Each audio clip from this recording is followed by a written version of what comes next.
In today's video, we're working on day 21, story block, choosing fabrics that tell a memory. Hi, I'm Jackie of Junk Gal 63 Studio, and here we do all things with scrap fabric. This block is one of my favorites because it invites us to bring our memories to the table, literally. My own block reflects my wedding day.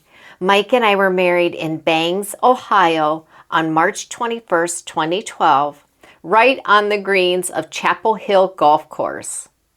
I printed a map of the wedding location and transferred it onto muslin using Transfer Magic inkjet transfer paper.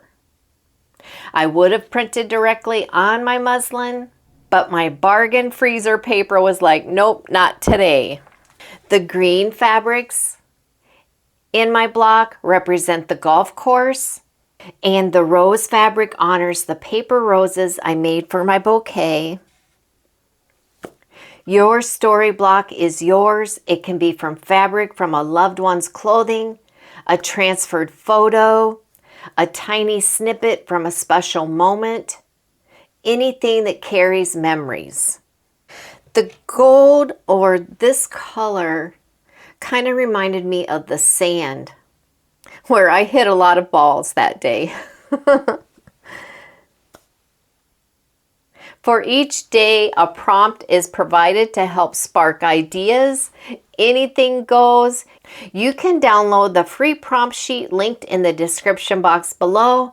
I'm making each block 12 inches square, and on the final day, we're getting there, we'll join everything together in a quilt as you go style. And remember, no rules, no perfection. Let's get started.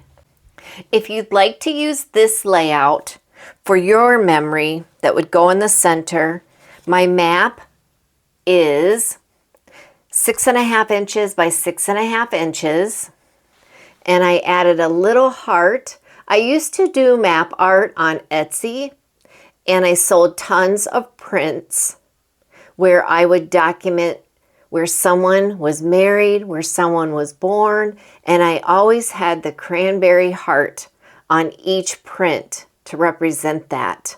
I have a whole collection of antique atlases, and we would use only old maps from the 1800s up until the early 1900s.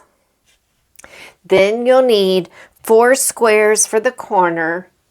Those are 3.5 inch square. The strips are 2 inches by 6.5 inches. You'll need 1 piece of batting and 1 piece for the backing. And these are 12.5 inch square. And if you wanted to print your paper on transfer paper, if you do that, just remember to mirror the image. That means in your graphic program, you want to flip it so that it is on the wrong side. But like I said, normally I just print right onto the fabric, but it was not working today.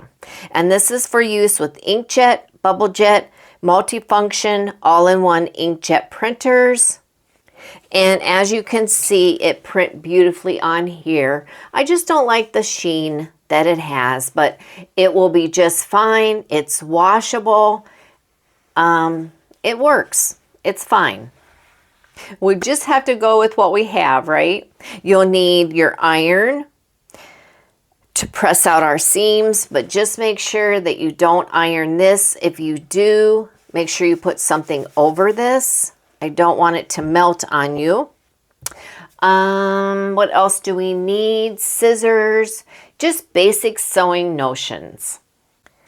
The first thing that we're going to do for this block is I'm going to sew this together, this together, this set together, and this set together.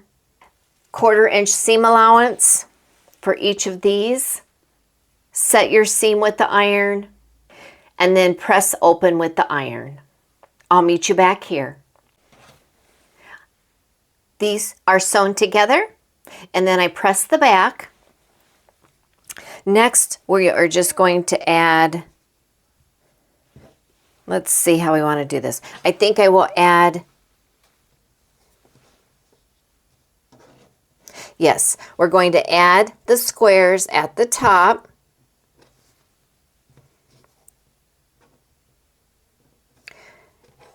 Just like that. And then we will add the squares here. Just flip those over and sew them. And then we want to combine our center, just like this. And I think I will pin that.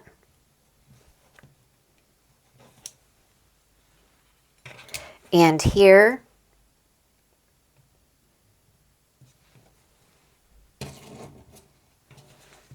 Very simple today, guys. I wanted to keep the pattern really simple. We'll pin this. 1/4 inch seam allowance on all sides. I'll meet you back here. And here's what we have so far. All we need to do is combine all of the rows, and our cute story block will be complete, except we have to get that quilted. So we'll just put these two together and nest those seams, get those lined up like that, and then these seams. And again, you want to keep your iron away from this because this is plastic, basically. So, yeah. So just do your best to get those seams ironed without touching this. I don't want you to have a mess if you use this method. All right, we'll line those seams up and pin. And then these seams and pin. So easy. But you make it your own, whatever you make. Be sure to let me know in the comments what you're going to do, okay? Let me go sew this and I'll be right back. Here we go. Here is our story block. I think this turned out so cute. And it was very simple. So I think this will be the perfect addition for the 30-day quilt challenge. I'm not sure where I'll put it. Should I put it in the center? I'm not really sure. But I just love this. And it brings back memories of when I created these map art prints for people. I just love doing that. So let's get this quilted. Backing fabric right side down. 1 layer of batting, just like that. And then our print on top.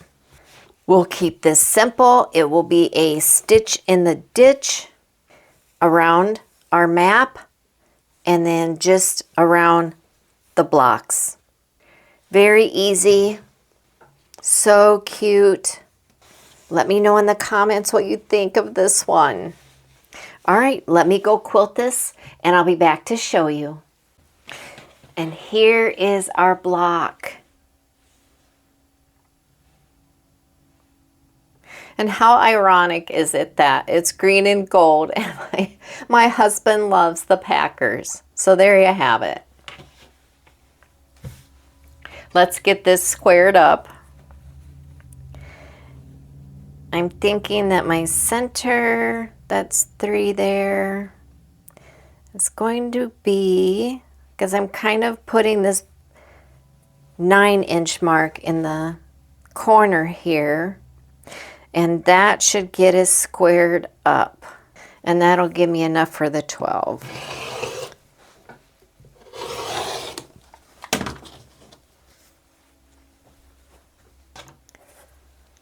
And then we'll flip it around.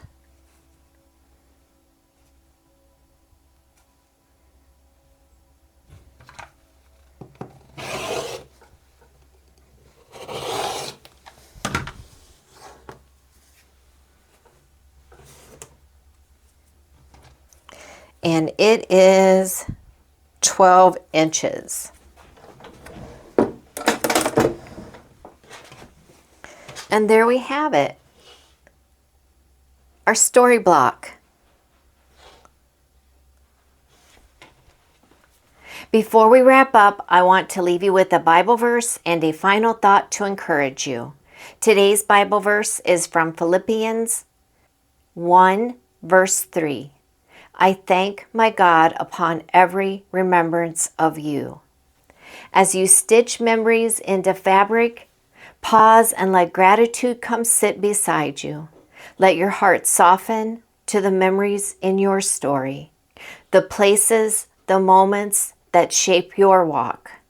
Sometimes the gentlest healing comes from remembering with grace rather than regret, and from letting God illuminate the beauty in every season. Thank you for spending this time with me today.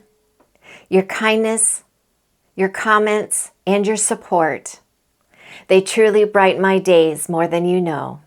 If you enjoyed this video, don't forget to like it and subscribe if you haven't already. And a huge thank you to everyone who supports my Gumroad shop and shops my affiliate links. Your support means the world to me. And until the next video, God bless you.